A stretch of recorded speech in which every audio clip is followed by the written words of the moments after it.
안녕하세요, 세라입니다. 가을은 열매를 남기고 1탄 도토리편. 오늘은 색연필로 색깔을 칠해볼 건데요. 저번 시간에 저희 스케치하고 색상표도 만들어 봤잖아요. 그래서 스케치한 거를 제가 제도 패드에 전사를 해가지고 일색이 될 색연필로 밑선을 요렇게 그려가지고 왔어요. 도토리 이파리랑 도토리 요 알맹이는 170번으로 그렸고요. 나무 가지랑 대충 놓은 것 같은 이 도토리 열매는 180번으로 제가 밑선을 그려가지고 왔어요. 우선 재료부터 알아볼게요. 제도 패드에 밑선 그은 거랑 저번 시간에 뽑은 색연필을 깎을 3종 세트, 돌돌이 연필 깎기, 작은 연필 깎기, 그리고 칼 준비해 주시면 됩니다. 자, 그러면 즐겁게 색연필로 색을 한번 올려보겠습니다.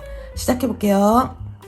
자, 우선 180번으로 나무가지랑 밑에 있는 도토리를 살짝 한번 힘 싹 빼시고 결 방향대로 밑색만 한번 올려주는 거예요. 이파리랑 알맹이 부분 칠해줄 건데요. 그 도토리 이 모자는 빼고 170번으로 전부 다 올려주시면 돼요. 올려주실 때 이게 중간 인맥은 비워주세요. 작은 인맥 표현하기 힘드시면 102번으로 작은 인맥 착착착 그으시고 난 뒤에 색 바로 올리시면 돼요. 저는 그리면서 인맥을 좀 만들어 줄게요. 첫 베이스 때는 마음을 비우시고 아무 생각 없이 여기를 꼼꼼하게 같은 필압으로 한번 올린다고 생각만 하시면 되지 테일을 잡을 생각은 안 하셔도 돼요. 천천히 올리세요. 천천히. 빠른 노래 듣지 마세요. 신나면 안 돼. 막 우울한 거 들으세요. 저는 지금 아이스 아메리카노 한 잔이랑 노래는 재즈를 듣고 있습니다. 여러분들은 뭘 듣고 계시나요? 가을엔 재즈죠. 하늘이 요즘 너무 예뻐요. 날씨도 좋은데 하늘이 진짜 예쁘더라고요.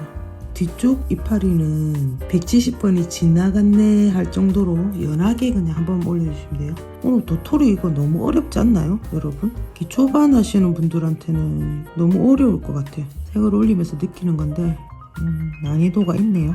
도토리 알맹이를 할 건데 지금 보면 광이 나는 부분이 빛을 땅 받아가지고 여기 요렇게 광 나는 부분은 조금 연하게 들어가야 되겠죠? 전체적으로 한번 그냥 자연스럽게 이 배꼽은 칠하지 마세요. 제가 칠하는 방향 막 칠하는 거 아니죠?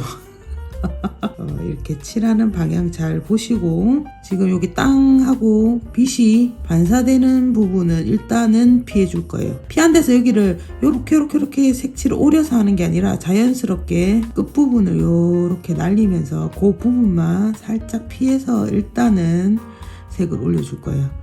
여기까지는 편안하게 색을 올리셨죠.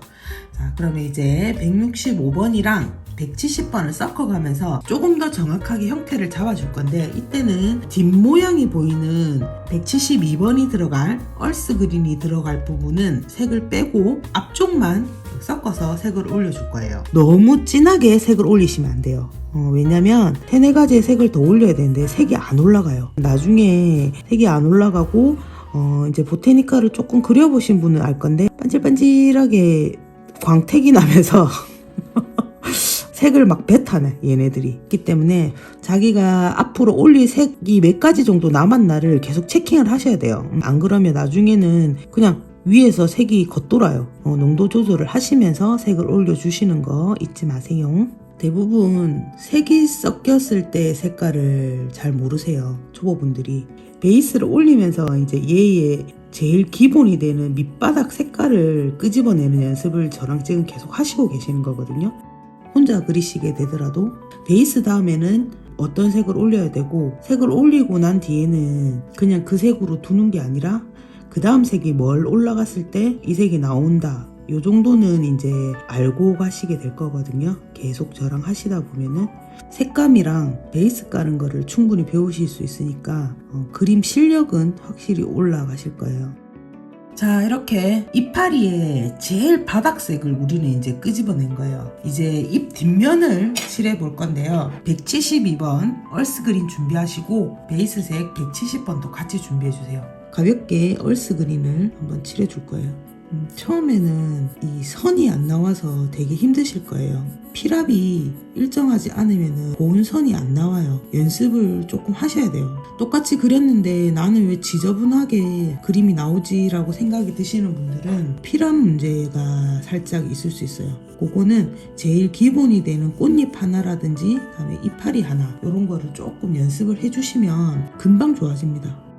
자, 이제 요렇게 앞뒤를 다 색을 칠해 주셨다면 이파리 그리려고 뽑아놨던 색연필들 이렇게 준비하셔가지고 어두운 부분을 이제 잡아줄 거예요. 색을 이제 조금씩 쌓아가면서 정확한 디테일을 잡아줄 거예요. 계속해서 인맥들은 비워놓은 상태에서 그림을 그려주시는 거예요. 그림자 주기 전 단계이기 때문에 이제 이때부터는 진짜 집중하셔가지고, 그러니까 지금까지 올렸던 건 베이스예요, 베이스. 제일 바닥 색깔, 위에 이제 색깔, 떠 있는 색깔들이 이제 잡아줄 거예요. 이때가 제일 재밌죠, 뭐. 베이스 잘 쌓아놨으니까 조금만 색을 살짝만 올려도 색이 왁 하고 튀어나오는 단계거든요. 밝고 어둠을 대비를 확실하게 주시게 되면 그림이 입체적으로 살아나요. 어둑띄게 이렇게 주게 되면은 니 맛도 내 맛도 없이 그냥 그림이 평평해 보이거든요. 어둠 주는 데는 확실하게 어둠을 주세요.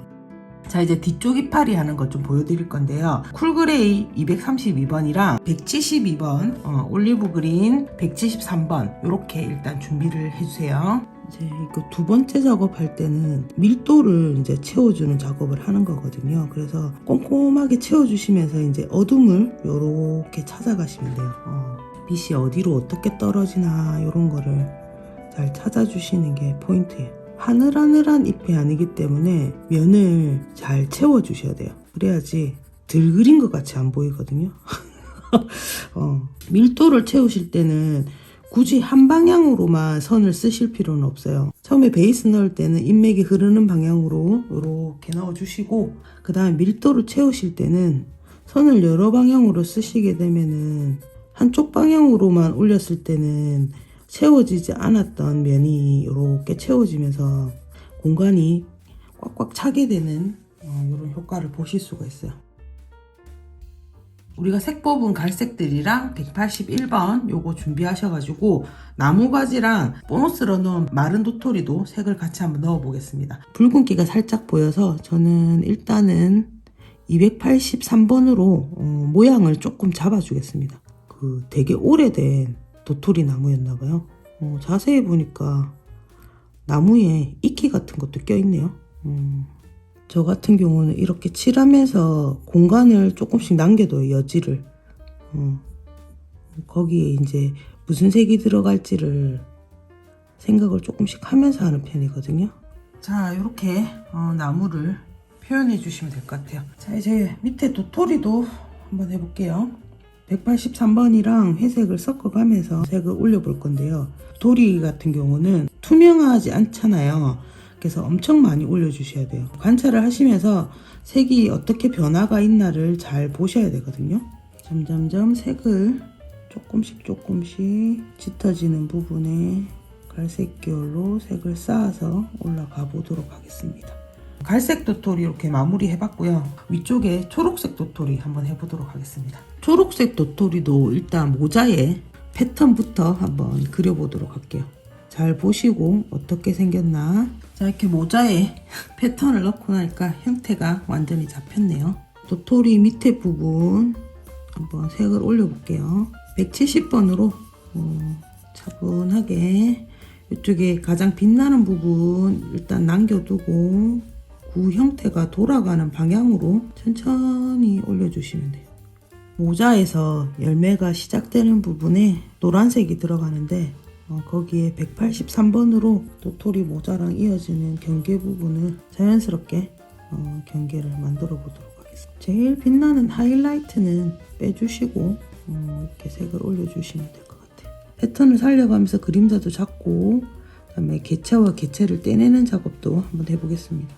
초록초록한 부분에는 165번을 조금 더 넣어서 색 추가를 해주시면서 형태를 계속 잡아가시면 될 것 같아요. 오늘 너무 작은데 디테일이 많아가지고 꼼꼼히 보시면서 차분하게 그리시면 이런 거는 진짜 어렵지 않아요. 특별한 기술이 필요한 건 아니잖아요. 그죠? 너무 쉽게 얘기했나? 혼나야 되겠네. 기술적으로 안 되는 거는 깝깝한데 요거는 그냥 보면서 계속 차분하게 그리면 되니까 요런 건 차라리 괜찮습니다. 그죠? 혼나겠는데. 오늘은 기초반이라서 설렁설렁 그리는 편이에요. 저 원래라면은 이거 섹션을 다 나눠가지고 하나하나 그림자 다 주고 있었을 거예요. 자, 이렇게 1차 작업이 다 끝났는데요. 이제 짜잔짜잔한 디테일을 잡아주고 큰 어둠들을 쾅쾅쾅 잡아준 뒤에 마무리를 한번 해보도록 하겠습니다. 자, 색깔은 이렇게 쓸 거예요. 일단 인맥 부분이랑 그런 짜잔짜잔한 디테일 부분에는 183번이랑 173번 이렇게 두 가지를 써서 오늘 올려볼 거고요. 큰 어둠을 주는 곳에는 177번이랑 176번을 써서 어둠을 좀 더 잡아볼 거고요. 그 다음에 큰 그림자 주는 부분에는 181번을 사용해 보도록 할게요. 이제 전체적으로 한번 제일 큰 인맥이랑 인맥 있는 부분에 그냥 편안하게 한번 이렇게 올려주시면 돼요. 요번에 이런 그림처럼 색 변화가 상당히 많은 그림일수록 그림자 줄 때 신경을 많이 쓰면 좋아요. 그라데이션이 생동감 넘치게 또로록 하고 나올 수 있다면 그림이 단조롭지가 않거든요. 여러 가지 색을 써서 어둠을 잡아주시면 좋거든요. 181번으로 이과 익 사이를 경계를 확실하게 잡아주시는 게 좋아요. 그래야지 이게 탁 떨어져서 보이거든요. 어설프게 하다 만 것처럼 하시지 말고 그냥 정확하게 그냥 떼주세요. 선을 그어서 떼준 뒤에 이렇게 풀어주시면 되거든요. 마무리 단계는 보통 학생들이 그리고 나면은 선생님들이 많이들 도와주세요. 학생들이 그린 그림들은 그림자를 어설프게 넣으니까 이게 탁 떨어져 보이지 않는데 쌤들이 손을 한 번만 탁 대고 나면은 마법의 손처럼 그림이 갑자기 우르륵 하고 막 떨어져 보이는 그런 입체적인 효과를 주거든요. 그 이유가 붙어 있는 데를 확실하게 떼주고 그림자를 잘 넣어주셔서 그런 거거든요, 쌤들은. 그러니까 여러분들도 이과 잎이 붙어 있는 부분을 확실하게 그 부분을 떼주시면 돼요. 자, 사인을 하고 마무리를 해보도록 하겠습니다. 사인은 이쪽에 놓도록 할게요. 자, 가을은 열매를 남기고 일단 도토리 편 채색을 완료했는데요. 자세히 한번 볼까요? 오늘은 조금 어려워요. 기초반은 아닌 것 같고 한 중급 정도 되는 것 같은데 이파리가 조금 어려웠어요. 이게 왜 그러냐면 그라데이션이 이렇게 잘 넘어와야지 이렇게 예쁘게 나오거든요. 기초반 하시는 우리 구독자님들은 약간 어려울 수 있어요. 근데 제 영상 보시면서 베이스색 까시고 그 다음 색깔 올리신 다음에 이 어둠을 주실 때 단계를 차츰차츰 내시면서 주시게 되면은 조금 더 쉽게 이런 깊이 있는 어둠을 주실 수 있을 거예요. 그리고 아까 갈색 제가 쓰는 거 보여드렸죠. 갈색을 썼기 때문에 어둠이 더 깊게 보이는 거거든요. 그래서 요번에 잎 그리실 때는 갈색 꼭 한번 써보시기 바래요. 그 다음 잎 뒷장 그리실 때 베이스 색인 170번이 너무 많이 올라가게 되면은 얼스 그린 172번이 색이 죽어버리더라고요. 그래서 베이스 색을 아주 연하게 한 번 정도만 올려주는 거 잊지 말고 해주시길 바래요. 자, 그리고 오늘 제일 중요한 거는 뭐 잎도 중요하고 다 중요했지만 이 개체를 떨어뜨리는 작업을 잘 해주셔야 돼요. 소심하게 막 주지 마시고 어둠을 주실 때 그래 너 어둠이야 하면서 확실하게 확 주셔야지 이렇게 개체가 떨어져 보여요. 요번 시간에 약간 좀 어려운 거 했으니까 다음 시간에는 가을을 대표하는 코스모스 한번 그려봐요. 제가 준비한 영상은 여기까지입니다. 제 영상이 여러분들한테 조금이나마 도움이 되는 영상이었으면 좋겠습니다. 또 만나요. 안녕.